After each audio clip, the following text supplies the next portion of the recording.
안녕하십니까. 자, 조문적인 특강 마지막입니다.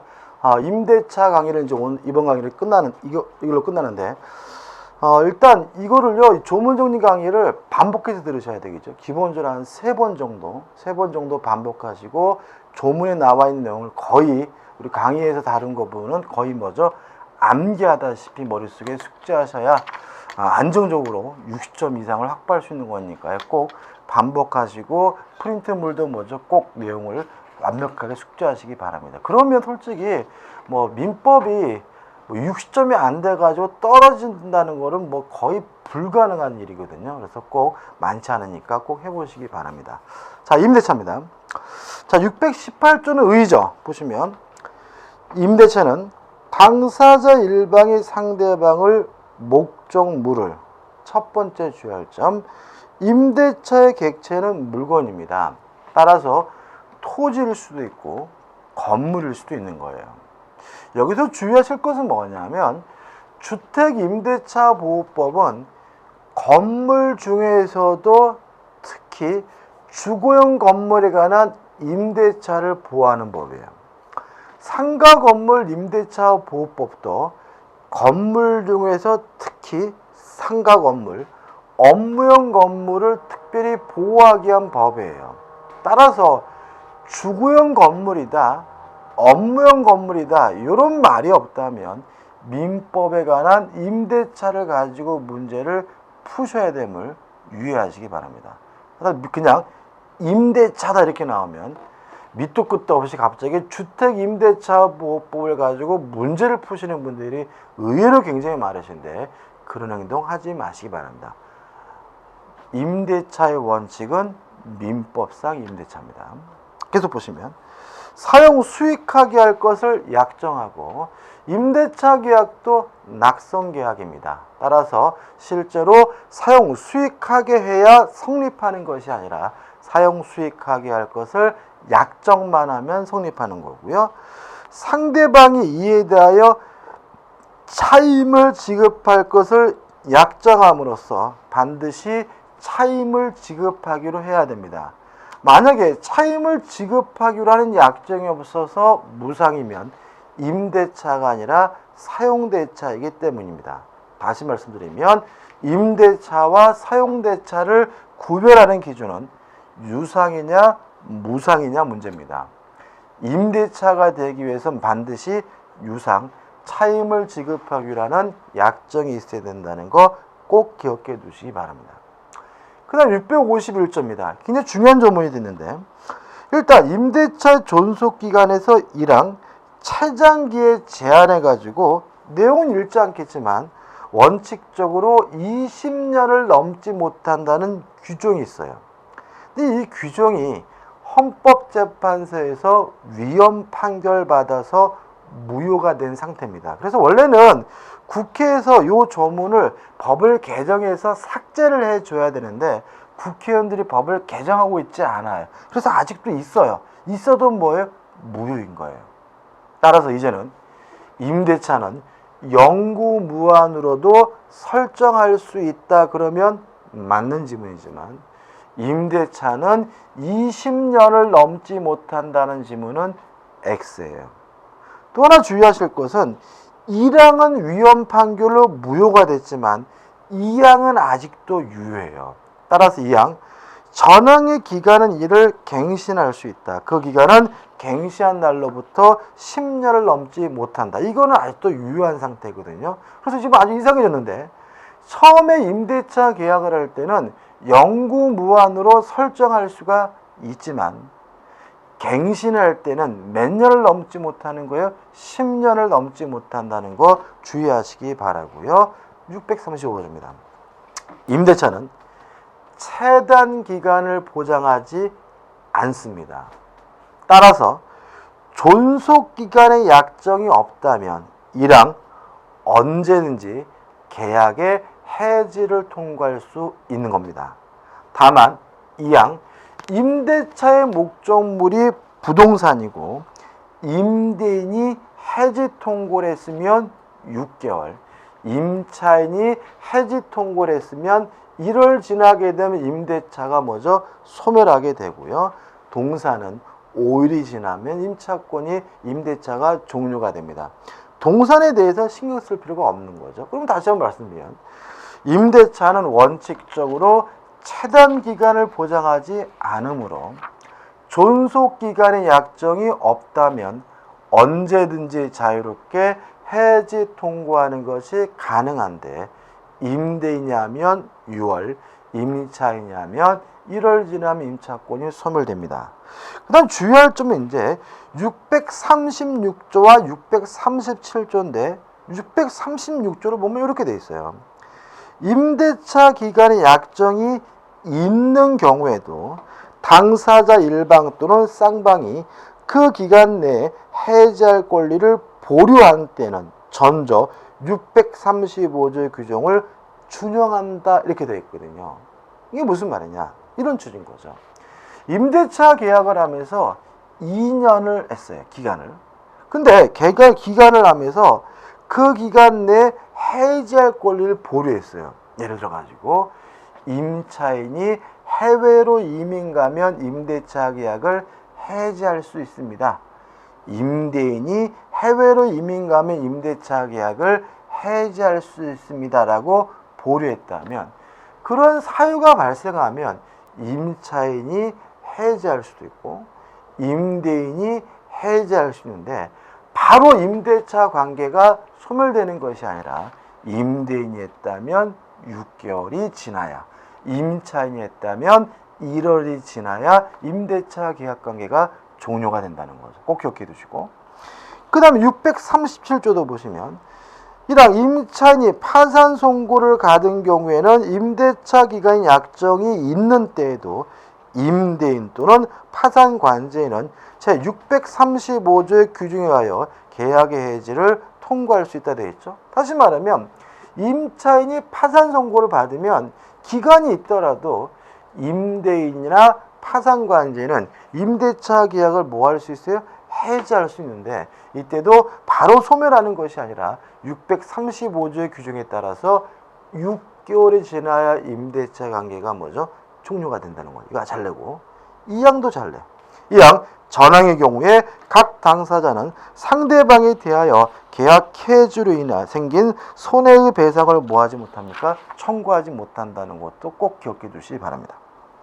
그 다음에 619조 해가지고 나와 있는데 자 619조 보시면 1호, 2호, 3호, 4호가 나와 있죠. 요거는 읽어볼 필요도 없는 거예요. 요 기간을 외우려고 힘쓰지 마세요. 절대로 안 나와요. 그러면 뭘 기억하시냐면 본문을 기억하시는 거예요. 자 보세요. 처분 능력 또는 권한 없는 자가 임대차를 하는 경우까지 다시 말하면 처분권 없더라도요 타인의 부동산을 임대하는 것은 가능한데 너무 길면 안 되기 때문에 이걸 우리가 뭐라 그래요? 단기 임대차라고 하는 거예요. 그럼 예에 나와 있는데 처분 권능이 없지만 남의 물건을 임대할 수 있는 사람이 누구냐 쭉 나와 있지만 우리는 한 가지만 기억하시면 돼요. 시험 범위에서 권한이 정해지지 않은 대리인이죠. 다름 이렇게 되는 거죠. 권한이 정해지지 않은 대리는 118조에 따라서 타인의 부동산을 뭐 할 수 있어요? 임대할 수 있는데 너무 길게 하면 안 돼. 그것이 뭐라고요? 단기 임대차다라고 기억하시면 되는 거예요. 그 다음 639조 묵시적 갱신, 법정 갱신인데 일단 내용을 보기 전에 민법상 임대차에도 묵시적 갱신이 인정이 됩니다. 다만 요건이 달라요. 일단 전세권의 경우에는 만료전 6월부터 1월 사이에 그 다음에 주택임대차보호법은 만료전 6월부터 1월 사이에 임대인이 또는 만료전 1월까지 임차인이 상가 건물 임대차도 똑같아요. 만료전 6월부터 1월 사이에 임대인 이렇게 나오잖아요. 다시 말하면 전세권이나 주택임대차보호법이나 상가건물 임대차보호법의 법정갱신 요건은 만료 전사유예요. 근데 민법상 임대차는 읽어보면 1학 임대차 기간이 뭐라고요? 만료한 후에요. 만료한 후 임차인이 임차물로 사용 수익을 계속하는 경우에 임대인이 상당한 기간 내에 일을 하지 아니한 때는 전 임대차와 동일한 조건 다시 임대차한 것을 봅니다. 따라서 만료 후 상당한 기간 동안 별말 없으면 자동으로 갱신되는 것이 민법상 임대차의 법정 갱신의 요건이에요. 그 다음에 그러나 그 존속기간은 기간에 약정이 없는 것으로 된다. 따라서 당사자는 635조의 규정에 의하여 당사자는 언제든지 해제 통고를 할 수가 있다. 다시 말하면 법정갱신되면 존속기간 약정이 없는 것이니까 임대인이나 임차인이 언제든지 자유롭게 해지 통고할 수 있고요. 임대인이 하면 6월, 임차인이 하면 1월 지나면 임차권이 뭐죠? 소멸된다는 얘기죠. 그 다음 2항 전항의 묵시의 갱신의 경우에 전 임대차에 대하여 제3자가 제공한 담보는 기간의 만료로 뭐죠? 소멸합니다. 여기서 조심할 것은 뭐냐면 제3자가 제공한 보증금은 소멸되지 않는다라는 거 밑에 메모하시고 꼭 기억해 두셔야 돼요. 다시 말하면 법정 갱신됐다는 이유로 소멸되는 것은 제3자가 제공한 담보가 소멸되는 것이지 제3자가 제공한 뭐가 소멸되는 것은 아니에요. 보증금이 소멸되는 것은 아닙니다. 이것도 바꿔서 오답으로 잘 만드니까 꼭 기억해 두셔야 됩니다. 623조 읽어보진 않아도 되겠죠. 임대인은 적극적으로 사용하고 수익하게 해줄 의무를 부담합니다. 따라서 고장난 것이 있으면 어떻게 해요? 수선해 줘야 됩니다. 621조와 622조입니다. 임차권은 물권이 아니기 때문에 대항력이 없습니다. 다만 621조 임차권에 관한 등기라면 그때부터 제3자에게 대항할 수가 있고요. 다만 예외적으로 622조 토지 임차권이고 건물의 소유를 목적으로 한 토지 임차권의 경우는 지상에 관한 건물을 등기하면 임차권에 관한 등기 없이도 뭘 갖습니까? 대항력을 갖습니다. 이것도 좀 꼭 읽어보셔야 돼요. 그 다음에 624조와 625조. 자, 임대인은 적극적으로 고장난 것이 있으면 고쳐줘야 될 의무가 있어요. 자, 이거에 대한 반대로서 임대인의 보존행위에 대해서 임차인은 거절하지 못합니다. 받아들여야 돼요. 다만 이러한 보존행위로 인해서 임대차의 목적을 달성하지 못한다면 임차인은 임대차 계약을 해지할 수는 있습니다. 쉽게 말하면 절이 싫으면 누가 떠나면 돼요? 중이 떠나는 거죠. 다시 한번요. 임대인은 적극적으로 임차인이 사용 수익하게 해줄 의무가 있고요. 이러한 임대인의 보존행위에 대해서 임차인은 거절하지 못하는데 다만 이러한 보존행위로 임대차의 목적을 달성하지 못한다면 임차인은 임대차 계약을 뭐 할 수 있죠? 해지할 수가 있습니다. 626조 임차인은 필요비도 청구할 수 있고 유익비도 청구할 수 있는 이거는 읽어봐야 돼요. 자, 1항입니다. 임차인이 임차물의 보존에 관한 필요비를 지출한 때 필요비는 언제 청구하냐면 지출한 때 청구합니다. 점유자도 필요비 상환을 청구할 수 있는데요. 언제 청구하냐면 반환할 때 청구하거든요. 근데 점유자와 달리 임차인은 필요비를 언제 청구합니까? 지출한 때 청구한다는 거 꼭 기억하셔야 돼요. 가로까지 읽으면 임대차의 종료를 기다리지 않고서 바로 임대인에 대하여 그 상환을 청구할 수가 있습니다. 2항 임차인이 유익비를 지출한 경우에는 임대인은 임대차 종료 시에요. 자, 임차인은 유익비를 언제 청구하냐면요. 임대차 종료 시에 청구해요. 반환 시가 아니에요. 이걸 자꾸 헷갈리게 만드는데. 자, 정리해보죠.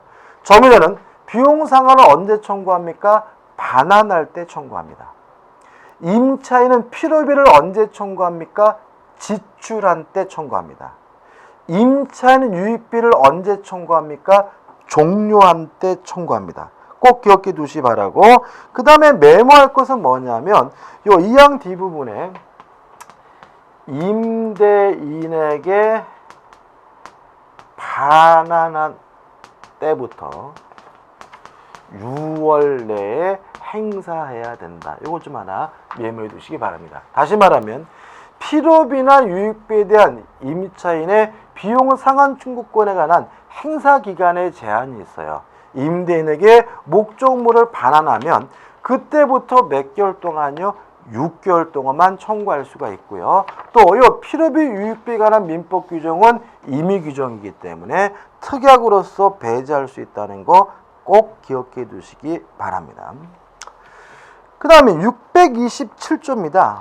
자, 임차 목적물이 멸실이 됐어요. 일부가. 그럼 만약에 그 멸실에 대해서 임차인에게 고의 과실이 있다면 당연히 책임을 져야 되겠죠. 그때는 뭘 해야 돼요? 손해배상을 해줘야 되는 거예요. 근데 만약에 627조 1항 임차인의 일부가 임차인의 과실 없이 멸실이 됐어요. 이때는 손해배상을 하는 것이 아니라 그 멸실된 부분의 비율로 차임에 대해서 감액을 청구할 수가 있고요. 만약에 이항 이러한 일부 멸실로 인해서 목적을 달성하지 못한다면 임차인은 임대차 계약을 뭐 할 수 있죠? 해지할 수가 있는 거죠. 자, 627조는 무엇을 전제로 합니까? 임차인에게 고의 과실이 없다는 것을 전제로 한다는 거 조심하시기 바랍니다. 그 다음에 628조 차임 증감 청구권인데 옆에다가 찍 해가지고 제한 없음이라고 적어놓으세요.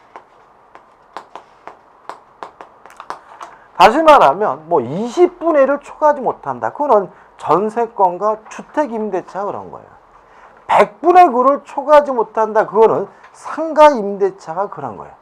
민법상 임대차에 대해서는 차임 증액에 대해서 아무런 제한이 없습니다. 그래서 우리 수험생분들이 이런 거 의외로 잘 들으세요.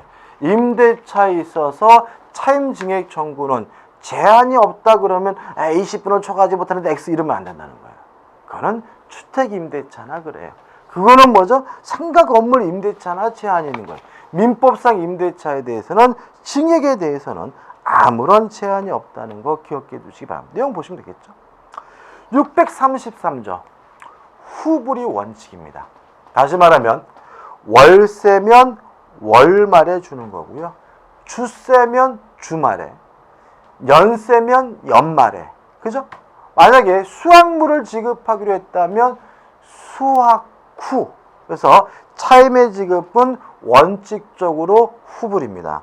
다만 조심할 것은 요거는 강행 규정이 아니라 임의 규정이기 때문에 당사자 간의 특약으로 선불로 제한할 수 있다는 거 꼭 기억해 두시기 바랍니다. 633조 4조. 자, 임대차를 하게 되면 집주인이 안 살죠. 그래서 임차인은 통지해줄 의무가 생깁니다. 이런 얘기죠. 임차인이 그 집에 살고 있는데 누가 와가지고 자꾸 찝쩍거리고 이상한 놈이 나타나면 그 사실을 임대인에게 뭘 해야 돼요? 통지를 해줘야 됩니다. 그 다음에 640조 임차인이 차임 연체액이 2기에 달하게 되면 임대차 계약을 해지할 수가 있습니다. 여기서 이제 중요한 게 나오는데 2기입니다. 그죠? 2기. 따라서 월세면 어떻게 해요? 2달치. 연세면 뭐죠? 2년치. 그래서 뭐 2달 연체하면 X, 2년 연체하면 X. 2년일 수도 있고 2달일 수도 있고 뭐예요? 2기인 거예요. 요거는 민법상 임대차와 주택임대차가 그런 거예요. 이번에 상가 건물 임대차 계약을 5월 13일 날 개정을 했기 때문에 상가 건물 임대차 경우에는 3기를 연체하지만 임대차 계약을 해지할 수 있도록 이번에 개정을 했어요. 중요하겠죠. 그래서 2기를 연체하면 해지당하는 것은 민법상 임대차와 주택 임대차만 그런 거고요.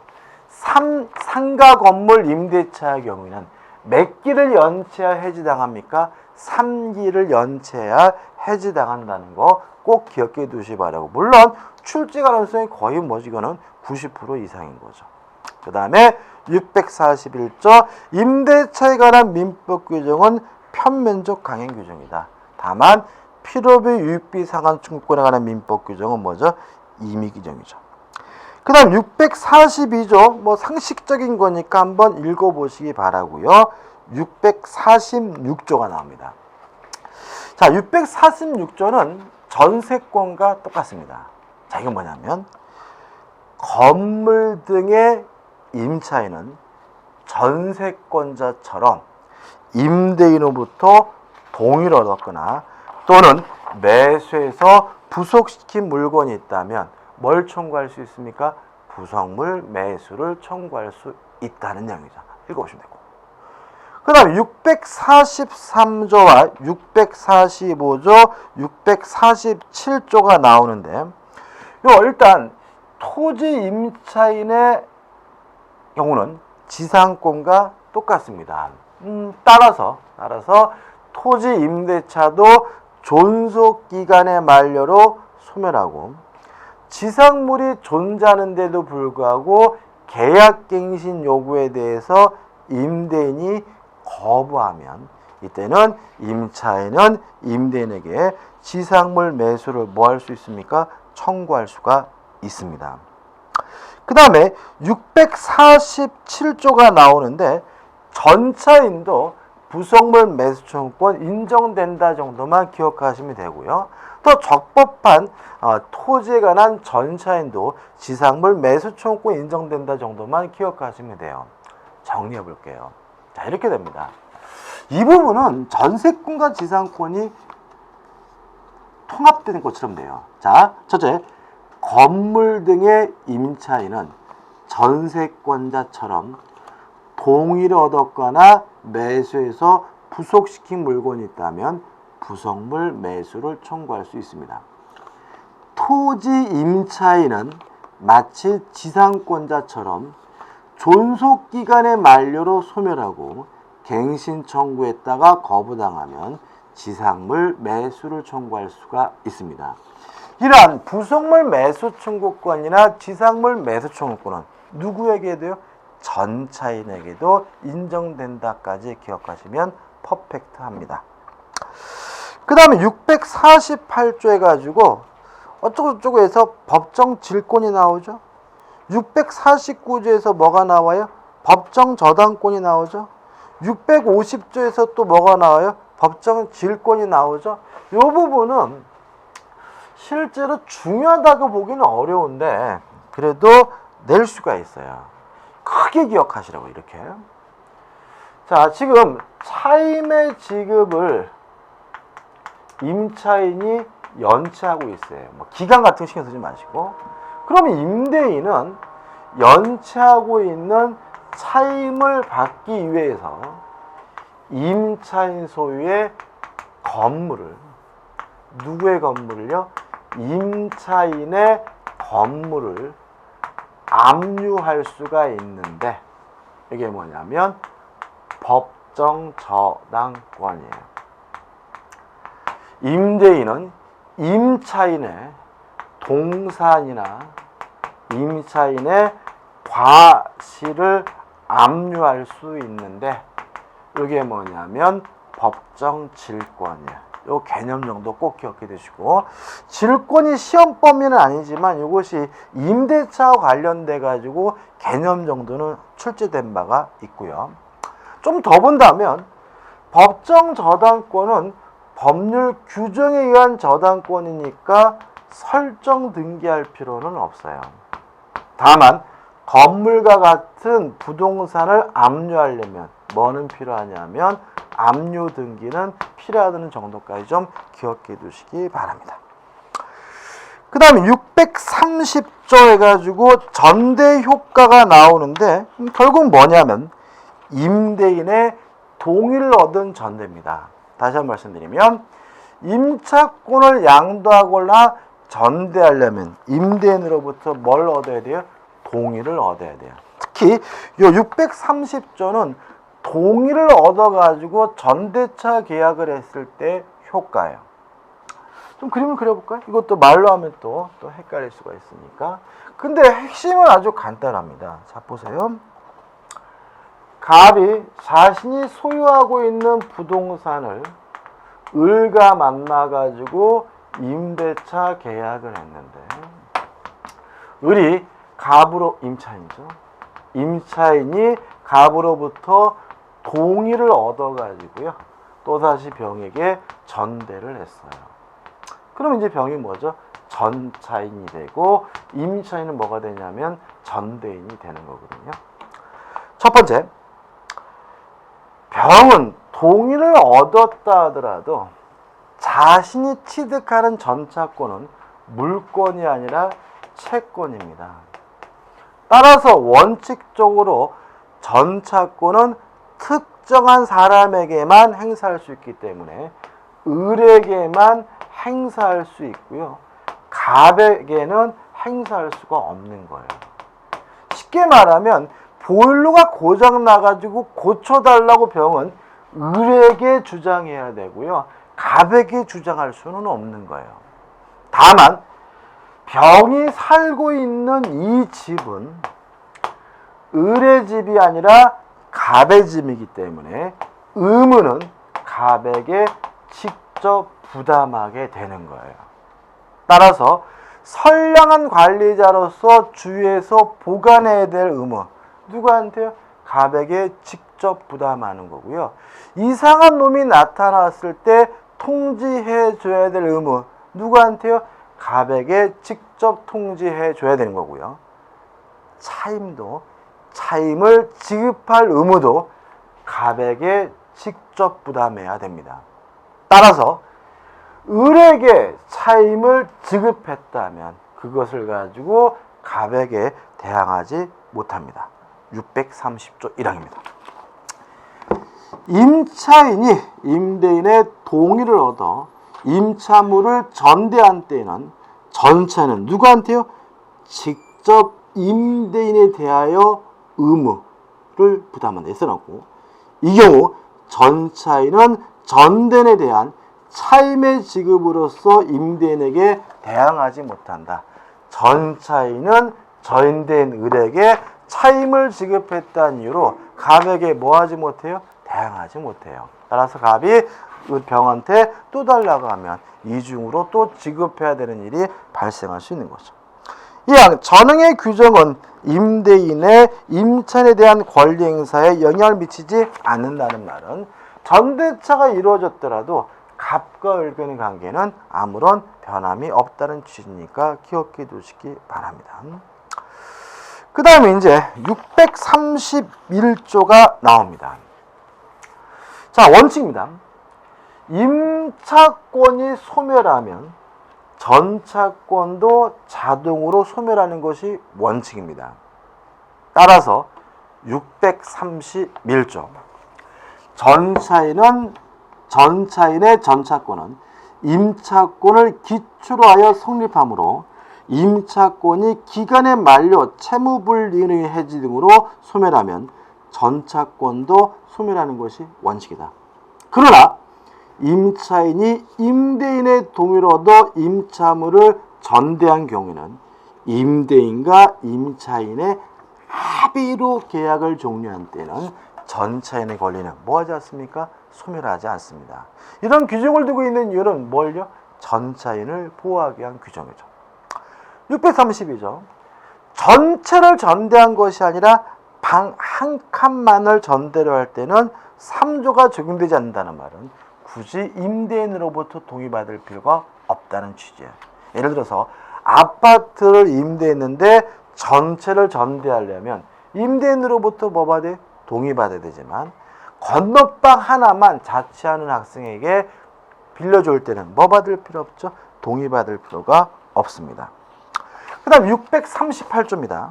1항 임대차 약정이 해제 통고로 인하여 종료한 경우에 전차인은 목적물을 임대인에게 반환하여야 한다. 왜냐하면 의무는 누구한테요? 임대인에게 직접 부담하니까.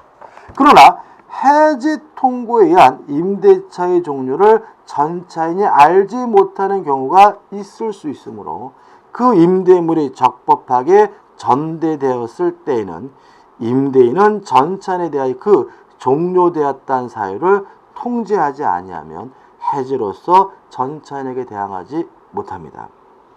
이항 전차인이 전항의 통지를 받은 때에는 635조 제2항의 규정을 준용합니다.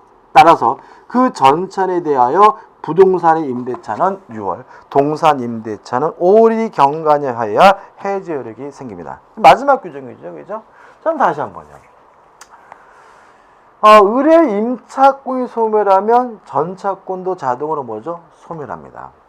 따라서 만약에 요 갑과 을 간의 임대차가 존속기간의 약정이 없는 경우에 임대인은 해지 통고를 할 수가 있고, 해지 통고라면 몇 개월 지나면요? 6개월 지나면 임차권도 소멸되고 전차권도 소멸돼야 되는 것이죠. 다만 전차권을 자를 보호하기 위해서 해지 통고했다면 그 사실을 병에게 뭘 해줘야 돼요? 통지를 해줘야 되는 거예요. 통지하지 않는다면 병에게 뭐 할 수 없는 거예요? 대항할 수가 없는 거고요. 2항 요 통지한 때부터 부동산이면 6개월이 지나야 전대차 계약관계가 뭐죠? 종료된다는 취지니까 여기까지 정리하시면 됩니다. 자, 이렇게 해서 이제 우리가 민법에 관한 조문을 정리했고요. 민사특별법 조문을 정리하지 않는 이유는 뭐라고요? 조문이 너무 많아가지고 의미가 없기 때문이라서 요약된 내용으로 공부하시면 됩니다. 자, 그동안 수고 많으셨고요. 감사합니다. 고맙습니다.